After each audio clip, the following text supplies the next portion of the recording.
Welcome to another episode of the Profitable Home Service podcast. We're so glad that you joined us for another one of our sessions, and we have some wonderful information that we're going to be sharing with you today. Our guest for this episode is Mike Milan, commonly known as Cash Flow Mike. You're probably wondering, how did Mike get that type of a name? So let me share a little bit more about him. Mike offers expertise in strategic planning, finance, and sales, gained over 20 plus years of diverse professional experience. In that time, he has developed 14 startups into well-established businesses and earned his nickname Cash Flow Mike. Mike's an Army veteran and an MBA from Baylor University, and he's mostly known for being the author of two books, The 7-Minute Conversation and Don't Be a Dumb Business Owner, which are both focused on using financial statements to find hidden cash in your business. He created a financial management training program called The Clear Path to Cash, which has 8 lessons to help you maximize cash in any given business situation. He also created several fintech software products like Cashflow Tool, Finagraph, and Path by Simplex. Mike's a co-host on the podcast Mike and Blaine, where the focus is on topics and lessons you can only learn by being an entrepreneur. Currently, Mike is the business financial specialist behind the brand Cashflow Mike, where he has a host of ways to help business owners grow and keep more cash in their business. Welcome, Mike. Man, Diane, can you believe it? We're together right here. We're doing this. I'm live from San Antonio, Texas. I mean, how about you? What's going on? I am just stoked because I'm going to say, in true transparency, I will let everybody know that I found you a few months ago, looked at your program and went, why didn't somebody tell me about this years ago? I felt like a really dumb accountant.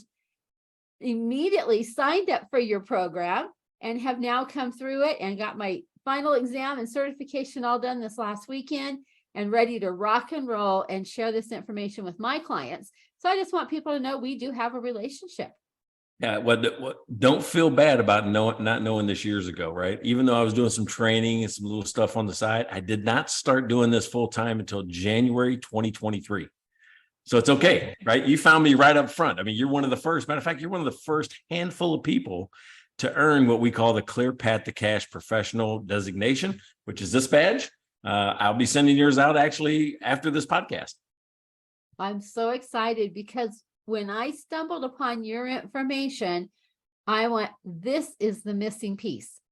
Nobody talks about cash flow. I've been talking about profit for years, profit, tax savings, that type of stuff, but knew I was missing a piece. Wasn't sure what it was, but when I found your program, I went, bingo, there's my missing piece. So can you tell our listeners what's the difference between profit and cash flow? Well, it's what do you have in your bank account? I mean, when it comes down that simply is what can you spend, right? First of all, I mean, profit is when you feel like you're making a lot of money, but you don't have any. Right? That's cash flow, right? So they kind of work hand in hand. Profit creates cash flow. So I think maybe that's a missing piece, but it's an extension of how much better your business could be by balancing the two.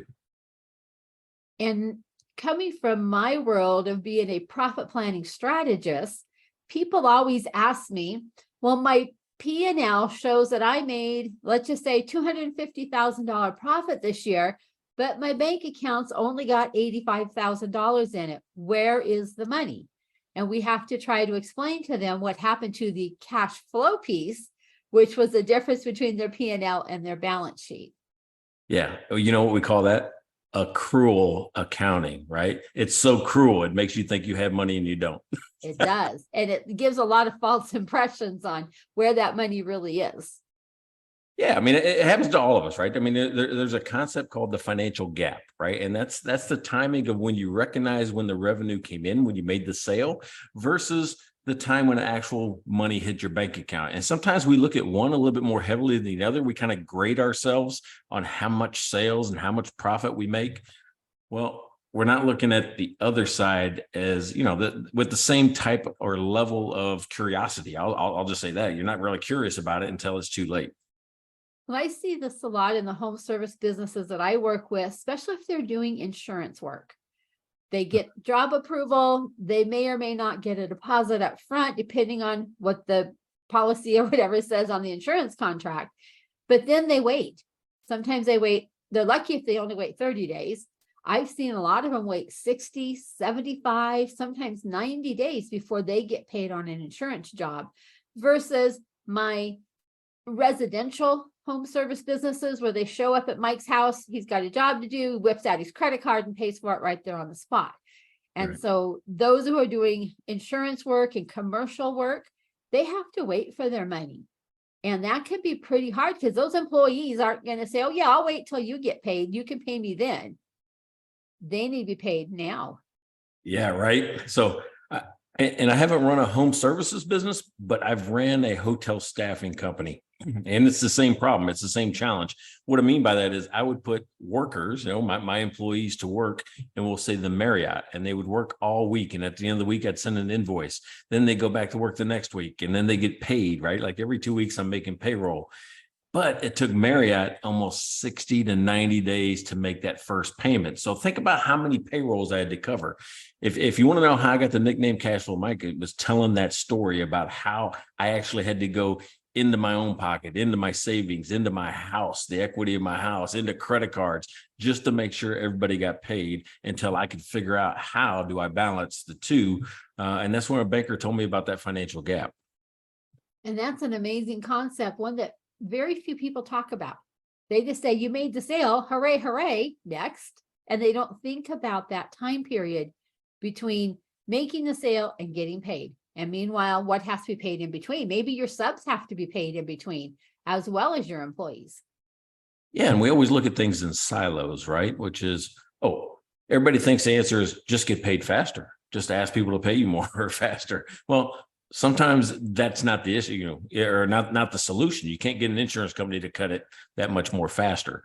But you've got the other levers. You've got your own payroll. You've got your own accounts payable, bills that come into your business. So there's other levels you can look at, or levers that you can look at, because they overlay on each other, right? What they do is they kind of operate all at the same time. So you can't look at things as silos. You have to look at how they play together. That was something I was super impressed about in your program, was how you tied that all together, and you were able to show us in a nice graphical presentation about how they work with and or against each other, depending on what we're looking at. Yeah, it goes back to the title of my book, right? Don't be a dumb business owner. And I want to tell people, being dumb doesn't mean you're unintelligent. It means I don't understand my business, right? And not everybody's financially savvy or sophisticated, where they understand large, complicated concepts. So what we've tried to do in our program, Diana, now you're one of the experts, so is create ways to really simplify what people are looking at. And I call it clearing the noise. Let's provide a simple snapshot to what's happening inside your business, so you know where to focus and you're pulling that right lever at the right time. And I think a lot of it has to do with the timing. If I remember right from the lessons that you were teaching, even something as small as collecting your receivables maybe 5 days sooner, or slowing down the payment of those payables just a few days or maybe a week or something, made a big difference in the outcome for cash flow. Yeah, it's like a door hinge, right? I like to tell people that, like, what do you mean, Mike, door hinge? I'm like going, well, small changes move big things, right? Think about how small a hinge is and how big a door is, right? So some small changes can make big moves inside your business. So what I do is I try to teach you a way to look at the magnitude of change by just making these little movements. Maybe it's 1%, maybe it's 1 day. But overall, what you're doing is putting more cash in your pocket. And that's an amazing concept out there, that people get all excited over 10xing this or 10xing that, but sometimes it's those 1 or 2% that give you the better outcome long term. Yeah, absolutely. And I think where people make the mistake, and I'll just say that out loud, is we say, oh, a 1.5% move will help you. Well, you have to convert that language to financial impact, right? And I don't speak in percentages. I think you know that, Diane. I speak in dollars. Why? Because that's the language of business, right? We speak in dollars. And if you do that, you're eliminating, your business owner, your clients, need to do an extra calculation because they can't spend percentages. So they always try to convert it to dollars anyway. Be upfront. Say, hey, listen, if we make this one move, we can put $100,000 back in your pocket. And then they're more interested about helping themselves get $100,000.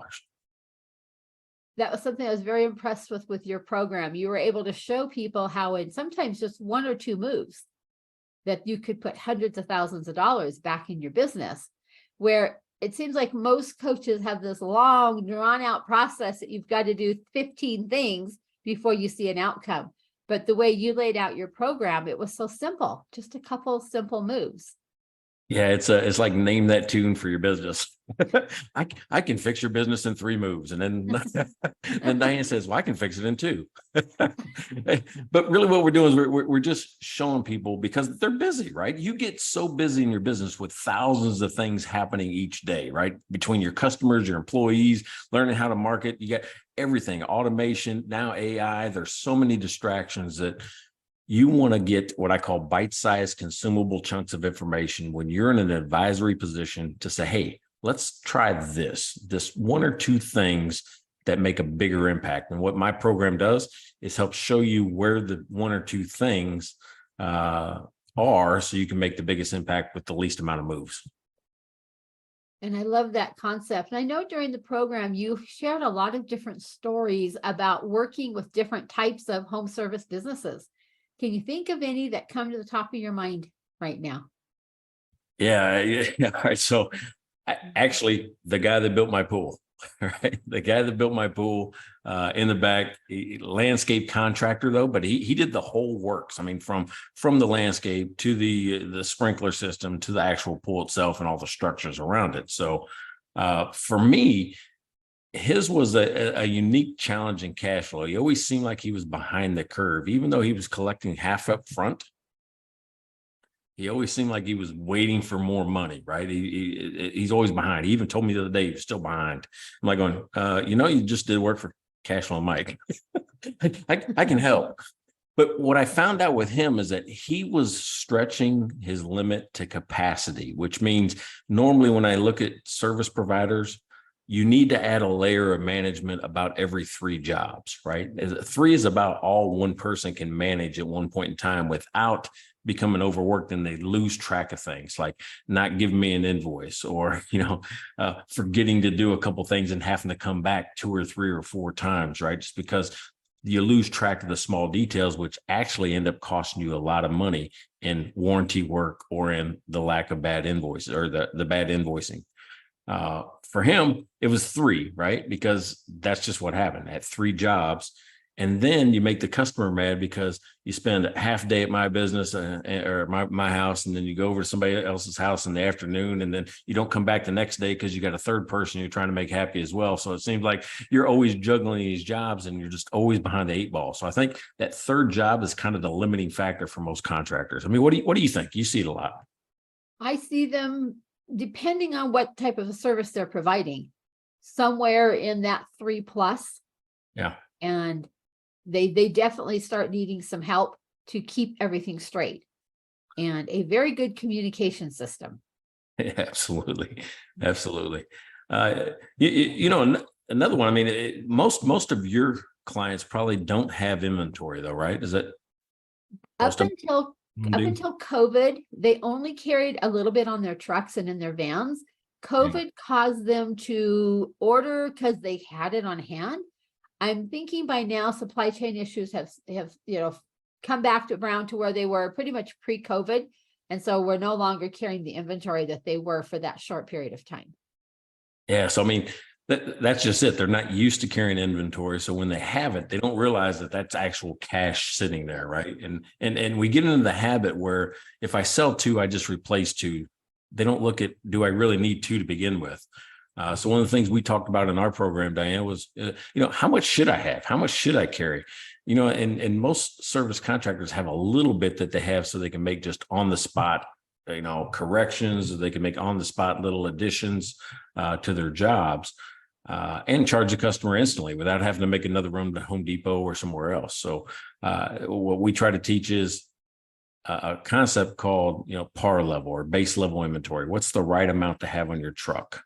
And it's, the average number that you sell per month divided by the number of times you can get it per month. So during COVID, that lengthened. That's why people carried more. I can't get it every week. So there's no more 4 times a month. Now it's like 1 time a month I can get it because it takes 4 weeks to come in instead of 1. So those are types of concepts that we try to teach people. Really simple math. How many do I need? How many should I carry? Because I'm not putting money on the shelf just to sit.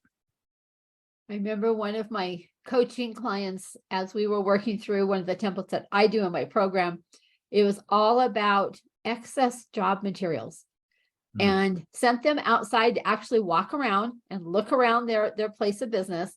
And he came back the next week and he said, "You're never going to guess what I found." I go, "What did you find?" He says, "I returned $50,000 of material that had been over ordered on a job because he had assigned it to somebody else to take care of the ordering, and that person didn't do the math correctly or whatever."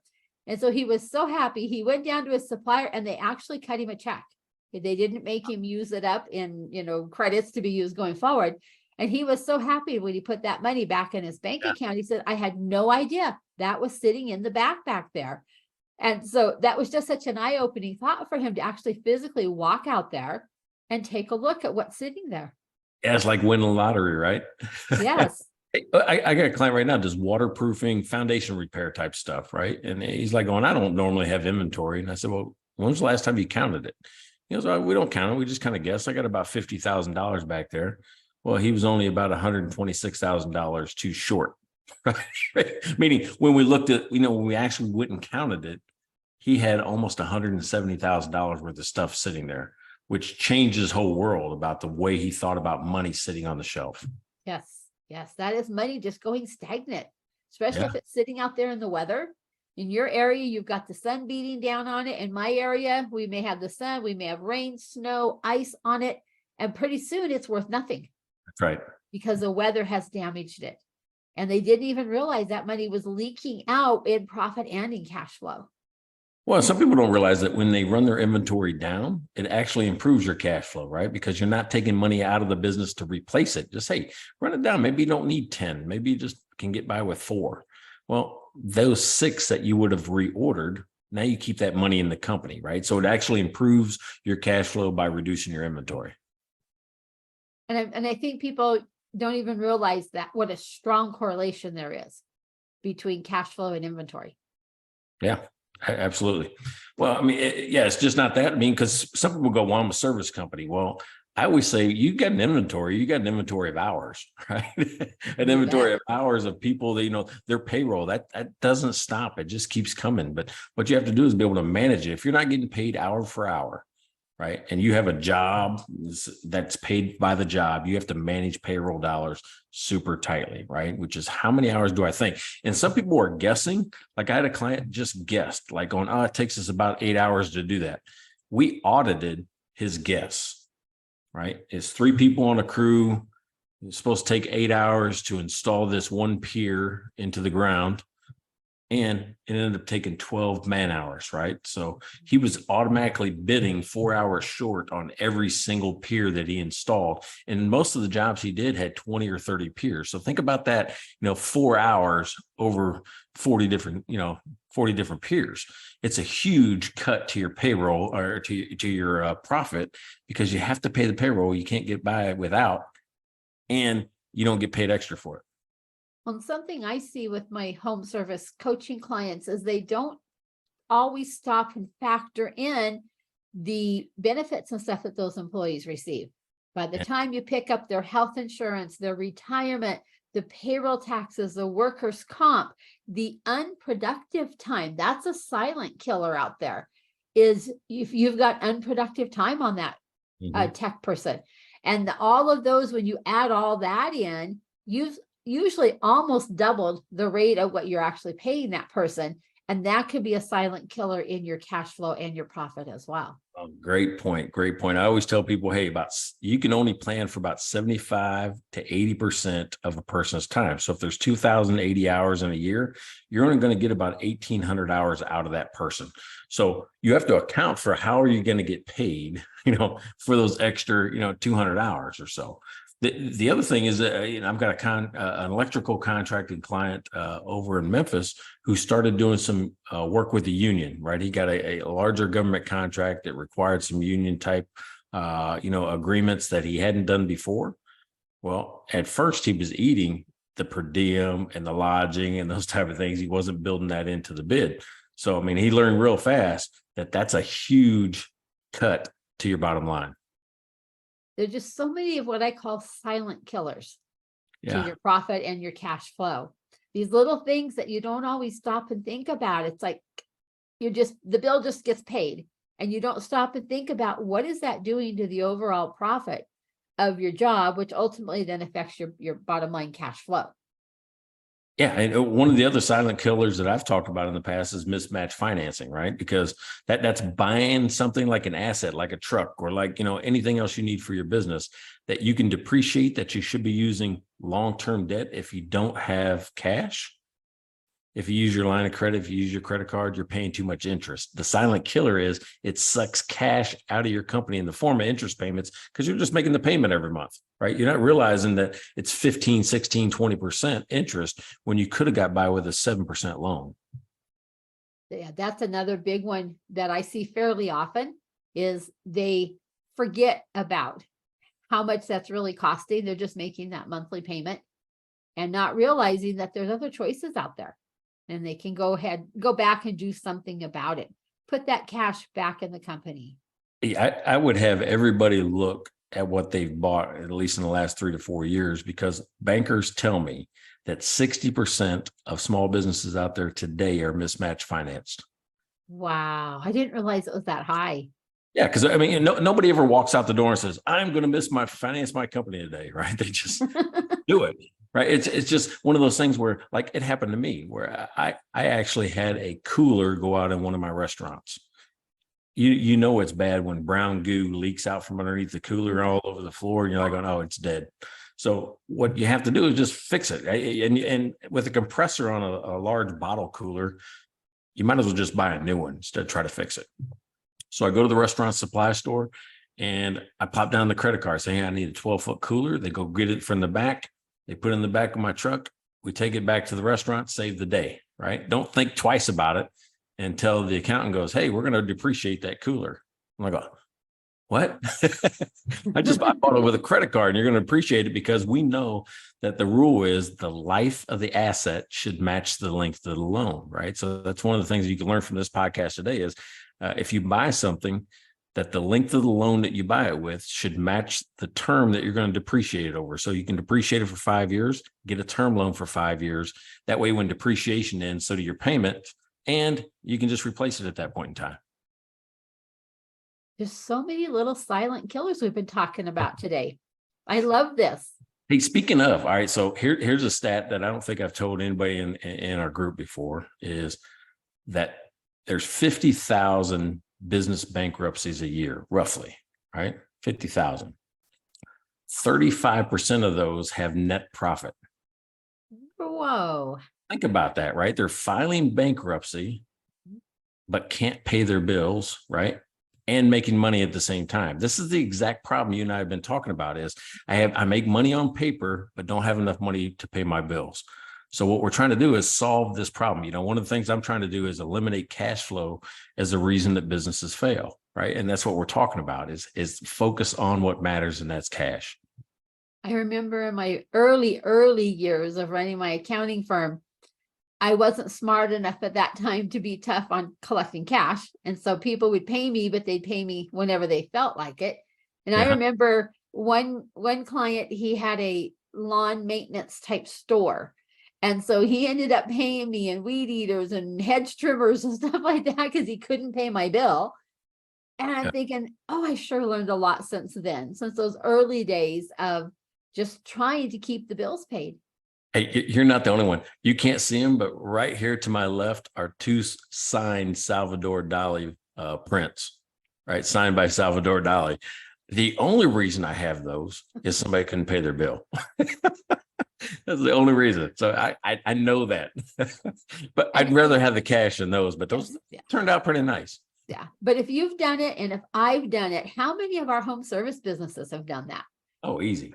I Yeah, mean, it's super easy. I mean, I think we even barter for things a lot of times, right? I mean, I've had, landscaping guys want to barter for, something else that I've done in the past.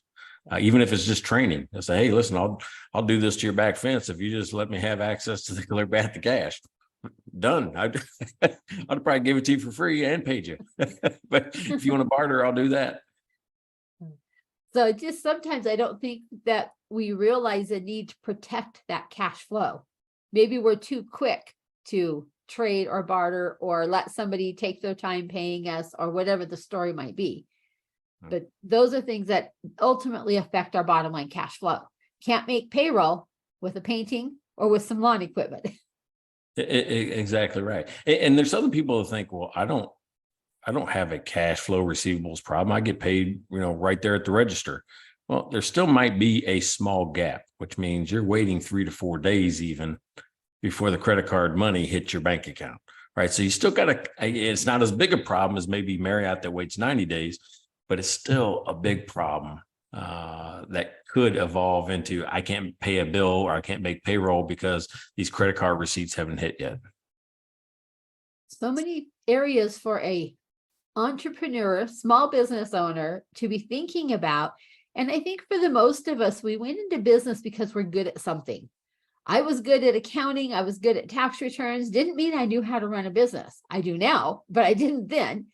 And I think that holds true for our roofers, our plumbers, our electricians, our HVAC guys, our landscape guys. They're good at their trade. They go into business, but over time, they have to figure out all these little nuances and make that business successful. Yeah, absolutely. When you asked me about a story earlier, one popped into my head when you said we're good at something, right? So one of my favorite stories is about a fitness product, and you probably heard this one before. But the fitness product was called Body Rev, right? So Body Rev was kind of a combination of resistance and aerobics, and it had a bar in the middle with 2 handles inside this bar. So it's kind of an odd looking thing anyway, but there's a picture of it on YouTube and on the internet if you want to see what the Body Rev is. So Alden Mills, the creator of the Body Rev, used to be a Navy SEAL, and this is what he wanted to do, right? Was be in fitness after he retired. So he raised like $1.2 million from the 3 F's. You know what the 3 F's are, Diane? Yes. Friends, family, and Fools. okay. I was like, what's the third one? And then not fools because, whatever, they just believe in you, right? I'm just messing with you with 3 F's. But anyway, he raised that, and in about a year and a half, he burned through well over $1 million of it. He was on the Home Shopping Network, QVC. He had his own infomercials, and nobody bought. Right. So he did the thing called pivoting the company. If you've heard somebody say that, I'm going to pivot, it means they still believe in something core about the business, but they're going to reintroduce it to the market differently. So he took 2 handles out of this bar and put them on these circular disc, right? And the only thing these discs did was rotate. They just spun. But when you did a push-up, they would turn your hands, we'll say almost 90 degrees. So he called it the perfect push-up. You guys might have heard of that before. The perfect, I mean, everybody bought it, right? Perfect push-up. He did $2 million the first year in sales, right? I mean, like I said, everybody bought it, including me. Now I hide mine in the closet. So if anybody breaks in, they can't get the perfect push-up. They won't be able to find them. meaning I don't use them. That's what so, but he did 2 million the first year. The second year, he did $60 million. So this is what everybody would consider to be success. And he even added products, the perfect pull-up, and the perfect sit-up and the perfect martini. I mean, everything was perfect with this guy. But he almost lost the company the second year. Why? Because as he got orders from Costco, as he got orders from Target and all that, he would build the product, pay his employees, pay his rent, pay the distributor, pay everybody, ship the product off to Costco and Target, and they would get on as seen on TV. They would sell out. Costco, Target would reorder. They would sell out, then reorder. And this happened 3, 4, 5 times, but they hadn't paid him yet. Right. It took them, again, 90 to 120 days to pay. He had to fill all these orders, pay all these people, and he just ran out of money. I mean, he had to solve it by selling the company. So what I don't want to happen in this call, in this podcast, is have people in a position where you got to sell part of the company to solve a problem. His whole thing could have been solved by understanding the concept that we call the financial gap. I don't care if you're a service company or an inventory-based company, that financial gap is a number that you should pay attention to. And if you want to know the secret to it, make it small, right? Think about jumping over a gap. You want your financial gap to be small. It takes less money to run your company, the smaller your financial gap. That's an amazing concept. Thanks for sharing that story, because I'm sure people will remember the financial gap based on that story. Yeah, I've heard those kinds of stories because I'm a big fan of Shark Tank. And watching them sell themselves out of business because they can't keep up with the orders and how long it takes to get paid, which is something that you have to be super vigilant on as a small business owner. We don't have an unlimited checkbook behind us. That's right. So we have to control our growth and not allow things. We really don't want 100% growth year after year because you can't keep up with it financially. Yeah, well, and that's what they call it. You got to feed the beast, right? If you want it to grow, it's just like you want your muscles to grow. You got to fuel the beast, fuel the mind, fuel the body so things grow. It's the same thing with your business. You've got to feed it money in order for it to grow. Right. What other stories do you have sitting there in your storehouse? All right, so another inventory-based story, right? Because we've been talking a little bit about that. So I was in Wasilla, Alaska, right? And there's a tire dealership up there. And anytime I work with a business owner, what they tell you is that, they want to go show you a tour, take a tour of their business. So we walk into the warehouse because the other part's just bays where they change the tires. And then there's the spot where they take your money and you wait. But in the back, there's this little warehouse. And this is where they have all the tires, all the different sizes, brands, those type of things. And it's just crazy. I'm just like going, this is fun to see, actually. But most tires don't interest me, except for there was one set of tires because they were taller than I was. And I don't think I could have got my arms outstretched around them. They were this big, right? And they're for those huge monster type excavator type things. They got a lot of snow. They got a lot of, things they have to clear out of the roadways up there in Alaska. So I'm looking at him. I say, hey, how much do those cost? And he says, oh, those are $3,500 a piece. And I said, well, what do you charge for them? And he says, well, $7,000. We charge $7,000 as well. And I said, well, how many of those do you sell? He goes, I don't know, 1 or 2 a month or so. And I count them 1, 2, 3, 4, 10, 15. He's got 15 of these things on the shelf, $50,000 worth of tires sitting on the shelf when he only sells 1 or 2.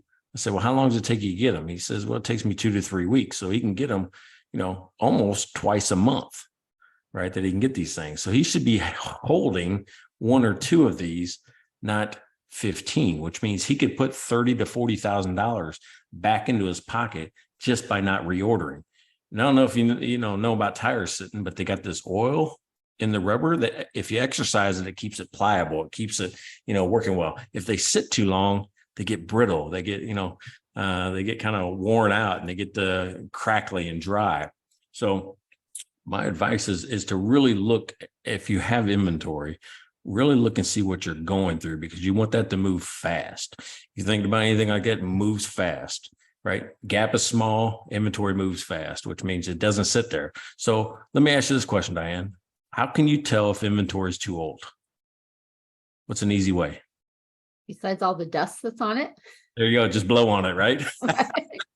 So I'm thinking, let's flip this around into our home service businesses, and they all have their trucks or their vans, and they are loaded with product. Maybe we need to start taking some time and intentionally look at what's on those vans, in those trucks, and look at how many of those are we actually going through in a month, How quickly can you get them? How many do you need to keep on hand? I bet you there's some savings, especially on some of my clients that have 10, 15 trucks out there rolling. That's a lot of money sitting on those trucks, even though technically they really don't carry inventory, but they carry some on their trucks.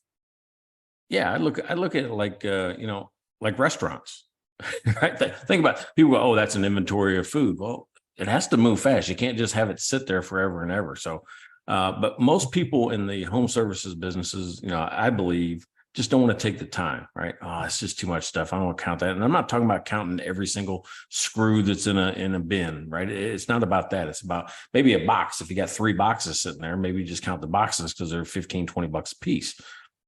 But what I tell people to do is, if you don't want to count everything, at least have what I call a 10 percenter, right? It's like a 10 percenter in inventory of the most expensive things, or the things that tend to walk off the job site, or the things that you tend to not pay for but don't use, your overages and those type of things. So if there's a 10% inventory you can do every month, do that. Like I don't know, sump pump. I'm going with plumbers and things like that. You might have some sump pumps in inventory, or maybe even 1 or 2 on the van itself. Well, if there's 1 or 2, it's easy to count 1 or 2. Oh, I got 2. How many did I buy? How many did I sell? Right? And then you should have that same number. It should carry back to itself, which means if I started with 2 and I bought 2, that was 4, but then I sold 2, so I should have 2, right? Should equal out in that ways. And it might save you in that case. What are those? $400 a piece? There's $1,000 just in one product that you can just count and keep track of. And I call these silent profit leaks.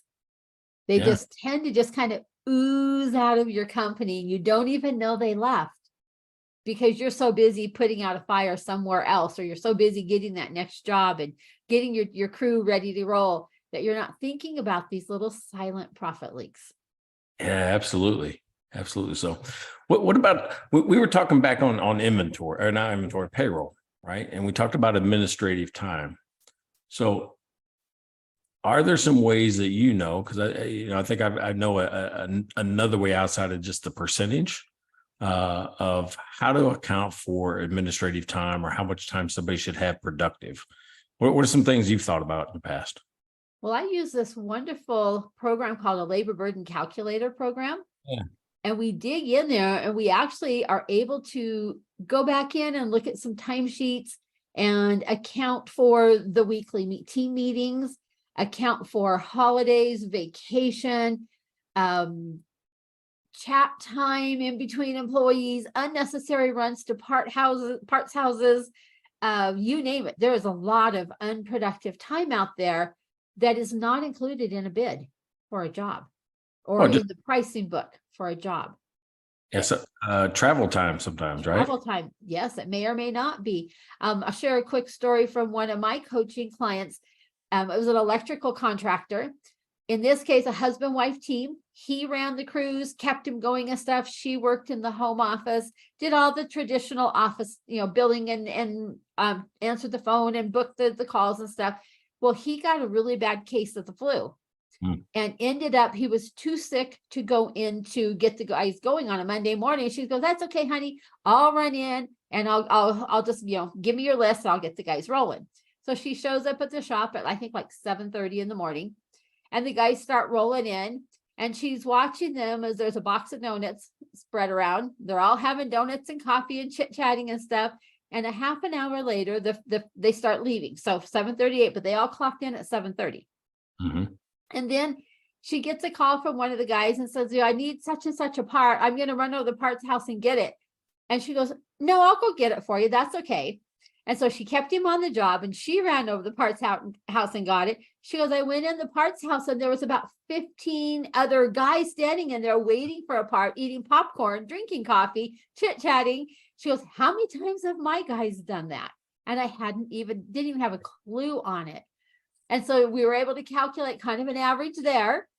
And when all was said and done, as we worked our way through the labor burden calculator program, she identified an easy $30,000 a year in those silent little leaks that were coming out of the business. And had he not gotten the flu, So she had to go and a different set of eyes watched it. She would never have known, because she says, no wonder we're always struggling, because we never built that into the cost of our jobs. Yeah, so I worked with same problem. I worked with a company in Seattle, and we were doing apartment maintenance, right? Where you go to apartment, and of course, they've always got to go to Home Depot, it seemed like, or go somewhere to get something. And the way we stopped that was with GPS on the truck. Yes, that's an amazing tool. I mean, now you hate to do it because you feel like, but if it's your money, you should do it, right? Keep track of that, because you'll be able to see where they go, when they started, when they stopped, how long were they in one spot? Were they even in the right spot, or did they go somewhere else? We caught people that actually, take our inventory and go to their friend's house and do repairs. Yes. Yeah. I had a client down in Southern California. When the gas prices started climbing up, he put GPS units in all the vehicles. And he said it cut his overall gas bill by about 25% as soon as he put those in the trucks. Yeah. Hey, you don't make such unnecessary trips. Yes, when you're being tracked with a GPS unit. But he was laughing. He goes, I had no idea they were doing that much personal or unnecessary driving until I put those units in the truck, and it miraculously brought the bill down. Yes. I mean, so there's technology out there can help you. I mean, sometimes, but I wouldn't say overinvest in technology. Yeah, no. I mean, there's got to be a diminishing amount of returns that happen when you just put too much in, and it can become cumbersome and become a burden itself. Mm-hmm. Right. I mean, sometimes just by counting every screw is burdensome, is time consuming. Sometimes with vehicle expenses, depending on what's happening, we'll either include it in cost of goods sold, which means part of the job, or not. But if it becomes cumbersome, I just don't include it in the cost of goods sold. We just throw it in operating expense. I mean, what's your experience in that? I just don't like to do things that take up way too much of people's time. Yeah, sometimes it costs more to track it and count it than what we can save on it.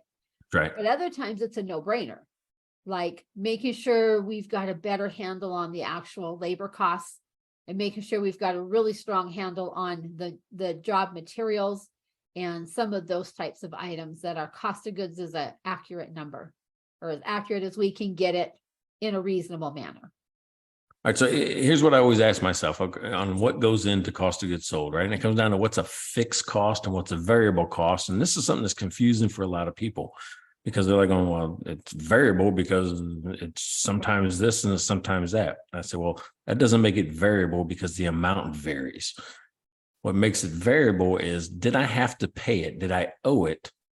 Even if I don't make a sale, right? Is it attached to a sale or not? So what I say is, if I paid it because I made a sale, then it's a variable expense that goes in cost of goods sold. For instance, Right. Commissions, right? You don't pay a commission unless I make a sale, right? So that's kind of a cost of goods sold thing. But then you've got, some people go utilities. Well, sometimes we pay $500 a month. Sometimes we pay $200. That's variable. No, it's fixed, right? Because you could make zero sales and still have to owe that bill, right? That's kind of my threshold, kind of that line in the sand. Do I owe it or do I not?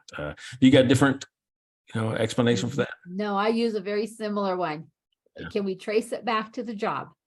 And if There it isn't tied to a job, then we go down and put it down in our normal overhead expenses. But if it's tied to a job, I want it up in cost of goods, so we can get a decent idea of what is their gross profit percentage. If you don't know that number, that makes it really hard to run a successful, profitable business. Yeah, I would agree with that. So the one that I have the most argument over, right, with my clients is advertising.